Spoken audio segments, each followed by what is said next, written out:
All right. Nickelodeon or Cartoon Network? Hmm. I would say Nickelodeon. I think Nickelodeon was way more influential to me growing up, with shows like Hey Arnold and Rugrat being pretty definitive in terms of my childhood. I think with Cartoon Network, there was a lot of great shows there too, but the main thing with Cartoon Network was always Toonami, and because Toonami was my first ever experience watching anime, and I feel like, oh, excuse me, if you two are anime fans, then you might have experienced the same thing as far as Cartoon Network is concerned. But I think just in terms of totality of shows that I really like and have really influenced me, I think Nickelodeon kind of wins out a little bit. Alright, so we all know you love Dove Cameron, huh? But who is your favorite male Disney character slash actor? As far as characters go, it's got to be Ron Stoppable from Kim Possible. Yeah, I think he's the best one, most memorable one. Will Friedle does an amazing job voice acting him. Actor-wise, I think it's got to be Phil Lewis from The Sweet Life of Zack and Cody and The Sweet Life on Deck. I've said it before and I stand by it. I think Phil Lewis is the best acting talent that Disney Channel has ever acquired, and I really wish he was still around, doing things. But just seeing him in those shows, and seeing him in the Sweet Life movie, and even seeing him in Dadnapped, I think every time he performs in the context of a Disney Channel show or movie, he really does really, really well. So he's definitely my favorite Disney Channel actor. Alright, if you could be a main character in a series, not be that character, you are that character that isn't Liv and Maddie, what is it? I think the funniest part about this question is that you automatically assume I choose Liv and Maddie. I probably would. Anyway, so I assume that you mean Disney Channel, but I'll answer it both ways for the heck of it. So I might actually choose Lizzie McGuire. It's not one of my favorite shows per se, but I really like Gordo, and I really like Miranda. And Miranda was definitely a childhood crush of mine, so being a character in that series might be a lot of fun. I'm not the biggest fan of Lizzie McGuire herself, but she's alright. I mean, I can definitely understand why other people would be a fan of hers, but I think hanging out with Lizzie and Gordo, Gordo and Miranda, I guess Lizzie would be there too, that'd be pretty fun. But also, in Wizards of Waverly Place, that'd probably be a fun place to hang out with, and fun characters to hang out with. So, in terms of shows that aren't from Disney Channel, I would definitely say Pokemon, as many people probably would. And yeah, the idea of just being able to raise and train Pokemon and basically live in that universe would be just too great to pass up. So yeah, that's my answer from both perspectives. Yeah. This is what I get for not writing things down ahead of time. Alright, so what is your favorite R5 song from the Sometime Last Night album? Oh, that is a good question. That was a really good album. I thought it was definitely a step up from their Louder album, even though I really like their Louder album, because it felt very unique and distinct. It felt like every song kind of had had its own personality to it. It was definitely an advanced album for them. I think Dark Side would probably be one of my favorites from that album, but I really like All Night too, because it's just so energized, and a lot of people love doing air guitar, but for that particular song, I do air drumming, because I think Ellington really kills it in terms of the emotional tenor of that song. And a lot of people think, as I do, that the drummer really controls the vibe of a song, and I think Ellington as a drummer, he's already one of my favorites, because in terms of creating that vibe, that mood with R5 songs, he does a really good job of doing that when you can really feel the drumming. So I'd say those two songs are probably my favorite from the album. Alright, to celebrate the Girl Meets World season finale, can you do an updated favorite top 10 list for it? I don't think I'd do an entire new top 10 video, because honestly it wouldn't be that different. 8 of the episodes would probably be exactly the same. But the episodes that I would probably add is Girl Meets Money and Girl Meets Bay Window, because I think those are the two best episodes that have come out since I made the top 10 list way back when. But I'll definitely try and do some sort of wrap-up video in terms of just talking about the show as a whole, where it's been, where it's going, and highlighting some episodes that I didn't get a chance to talk about in either my episode reviews or the top 10 best or the top 5 worst. So that's definitely happening at some point. Get some more water right here. Nice. What do you think of Nickelodeon shows? I definitely love Nickelodeon shows. Not as much right now. They've kind of lost a bit of their quality since I last remember watching them. I feel like that kind of stems from the failure of Sam and Cat, where that show only lasted a season and everything sort of went up in flames, and all of a sudden Nickelodeon went down a downward spiral. But I don't know. I just don't think the shows right now are all that great. But I mean, Korra's still kind of recent, I guess, and that was of course on Nickelodeon, and that's definitely an amazing show. And obviously I love Power Rangers, so Power Rangers on Nickelodeon was great to see, or at least Dino Charges. I'm not as big a fan of Samurai or Megaforce, but yeah, Nickelodeon definitely has a lot of room for improvement right now, but I can definitely see them digging themselves out of this trench and coming back with really great shows, because they've always done that in the past, regardless of their situation. They've always had the ability to create amazing and engaging and really funny programming, and they've done so all of my life, so I have no doubt that they'll find their form eventually. What do you think of the Disney XD shows? Well, honestly, I haven't accessed much of the Disney XD shows, mainly because I don't have access to Disney XD as a channel through any of my cable networks or whatever, so watching those shows was never easy. But I have seen a bit of Zeke and Luther, which is kind of the patriarch of that channel, and I think that's a pretty funny show. And I do like Hutch Dano and Adam Hicks, who are the stars of that, and they're pretty good actors-wise in terms of the DCOMs that I saw them in, because I saw Den Brother and Lemonade Mouth before I ever watched Zeke and Luther for the first time, so that was my first experience seeing them. And I've never watched Pair of Kings, that never really appealed to me. Gravity Falls I consider a Disney XD show, and as I mentioned, that's really, really good so far. And Star Wars Rebels it has a lot of potential, but I haven't caught up with everything yet, but it's good so far, I think. And as a Star Wars nerd, it's definitely really nice to see a different kind of angle in the Star Wars universe that's not overly focused on, the Skywalker family and their drama. So all of those are pretty cool. But outside of that, I don't have a large opinion on Disney XD shows, because again, I haven't really seen that many of them.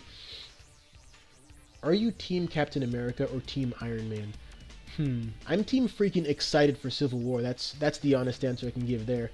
But I think that if I were a character or a superhero or whatever the case may be within the context of that universe, I'd probably lean more towards Iron Man's side, only because it seems like the more reasonable side, where if you make a few concessions or negotiations, and you can still operate within a certain system of government, being a superhero, it might work.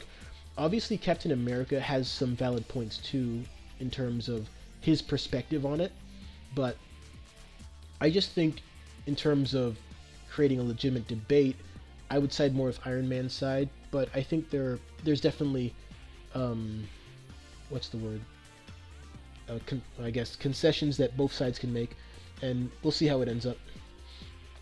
What are your thoughts on Let It Shine Disney movie? Yeah, I've got a lot of thoughts on that movie, but I'll save those thoughts until I actually review it, which, depending on when you want me to tackle Lemonade Mouth, could either come after the Teen Beach movies or right before it. So I definitely think it's better than the other DCOM that Brandon Michael Smith starred in, which of course was Starstruck, but beyond that, I'll save it for the actual review, because there's a lot to say about that movie. What kind of schooling do you have? Well, I'm a college graduate, so I guess college and whatever school came before college. Yeah. What's your favorite present Disney Channel show and why? Definitely Girl Meets World, as I've mentioned plenty of times. And why? Because they keep pushing the envelope in terms of creating challenging and interesting and engaging programming, but they also don't sacrifice intelligent writing and well-developed characters to do it. I mean, just think about it. In any other show, Isadora Smackle would have just been the prototypical nerd girl that acts weird for whatever reason because she's smart. But this show is so intelligent, and they create a very moving and sophisticated situation that details exactly why she acts a particular way, and they have that much detail in just a minor character, and that detail trickles out to the rest of their show as well. And it's little things like that that make a large difference in terms of the overall impact of the show. And I definitely think that depending on how it ends up and where it goes, it could definitely be considered one of the best, if not the best, in time show that Disney Channel has ever created. Do you think Girl Meets World should be moved to ABC Family? No, and here's why. I think Disney Channel needs this show. And the reason I say that is because the viewers that watch it now, a lot of them are already into Disney Channel or are also into other Disney Channel shows, and to move it to ABC Family would inherently make it harder for a lot of those viewers to follow. See what I mean? And I think that the people that watch Bunked or whatever and get some enjoyment out of that definitely need this show as well, because it's definitely something that's way smarter. It's definitely a higher echelon of show than a lot of the shows that Disney Channel has had. Not even just recently, but in terms of the not so distant past. So I feel like Disney Channel does need this show quite a bit, and I feel like if Disney Channel as a network keeps allowing Michael Jacobs and the creators of this show the freedom to do what they want to do and create what they want to create, then it doesn't really have to be moved to ABC Family, where other shows might be very limited in terms of the subjects that they could tackle, but Girl Meets World feels like it doesn't have those kind of limitations. You know what I'm saying? So I think that it's fine exactly where it is for now. If you could be any Disney character, who would you be? Ooh, that's really tough. I'm gonna get some water before I answer that. Well, I think.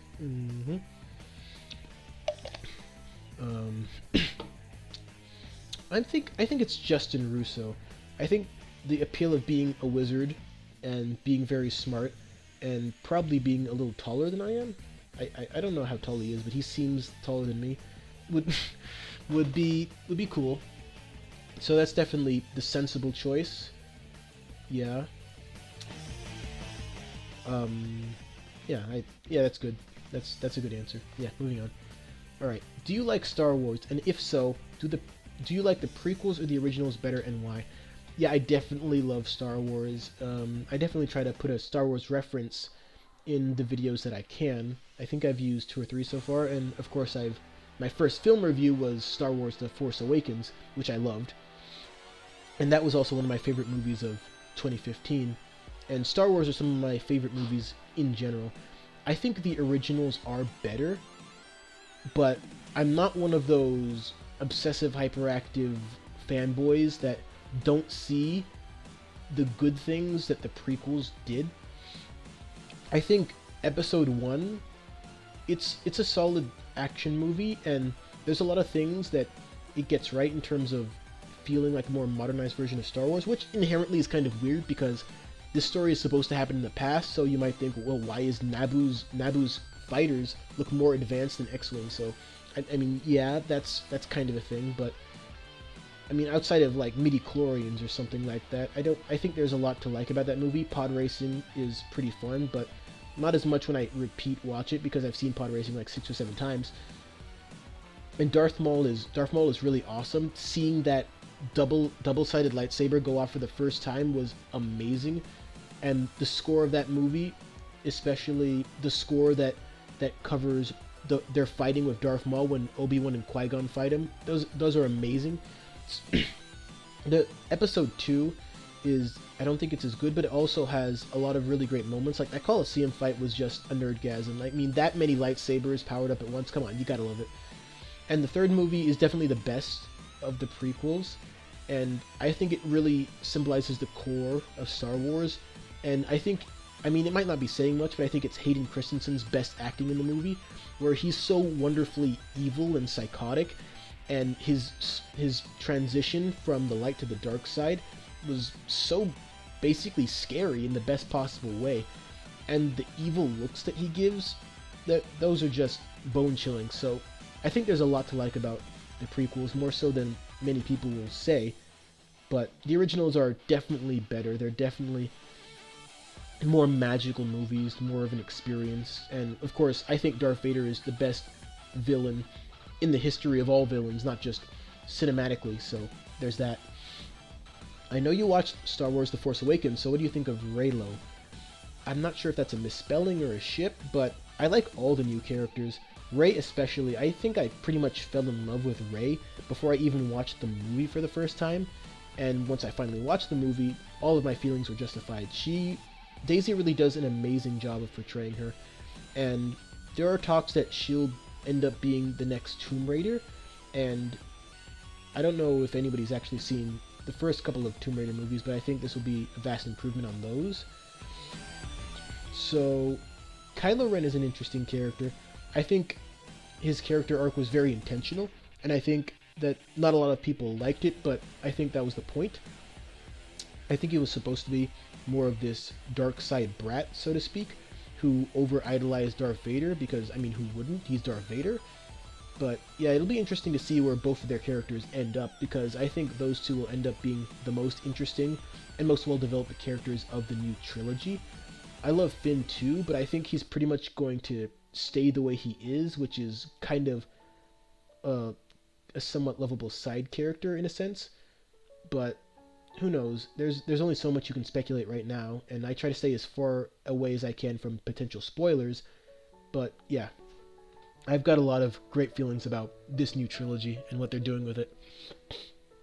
Alright, how soon after an episode airs do you start working on a review, and about how long does it take you to do different parts? That is a great question. Let me get some water. Alright, so it depends.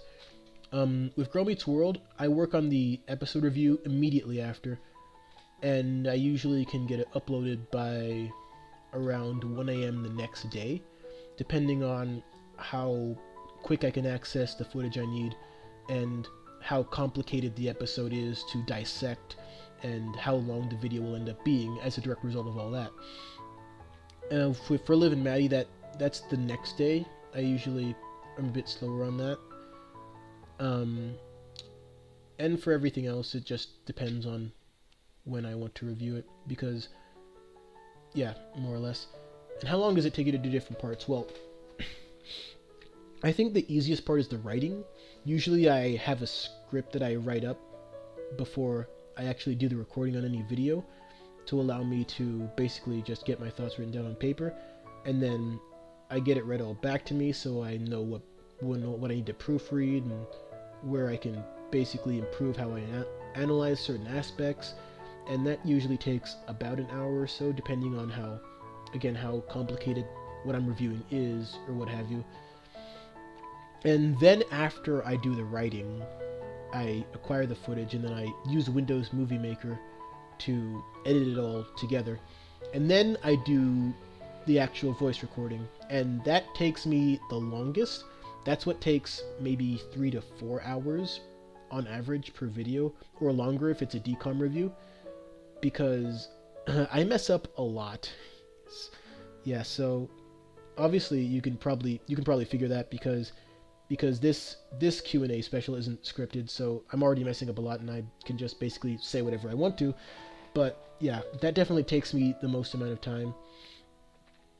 And all in all, it probably takes around 4 hours, maybe 3, if I make very few mistakes for an average episode review. Probably takes about 5 to 6 hours for a DCOM review. And for top 10 lists, it probably takes somewhere in between that. So yeah. Can you do a top 10 DCOMs list? Definitely. That is definitely in the works, but before I make it, I want to make sure that I've watched or rewatched older DCOMs that I either haven't seen before or haven't seen in a very long time, because there's a lot of really old DCOMs that they don't show anymore that are actually really, really good. And I want to make sure I'm giving them a fair shake, because it would be so easy to just make a top 10 DCOMs list from 2006 onwards, and it would be a pretty good list. But I mean, I haven't seen movies like what's it, Horse Sense, or um, what's another classic one, Can of Worms. I mean, I don't think Can of Worms would be Oscar worthy or anything like that, but basically just the idea of seeing a few older movies to make sure that my perspective on it is pretty open, to make sure that, yeah, there'll be probably a couple recent movies there, but to make sure that the it's actually the best movies and not just the best movies that I just so happen to see within the last 10 years. So once I feel like I've done that, then the top 10 DCOMs list will definitely be coming. So yeah.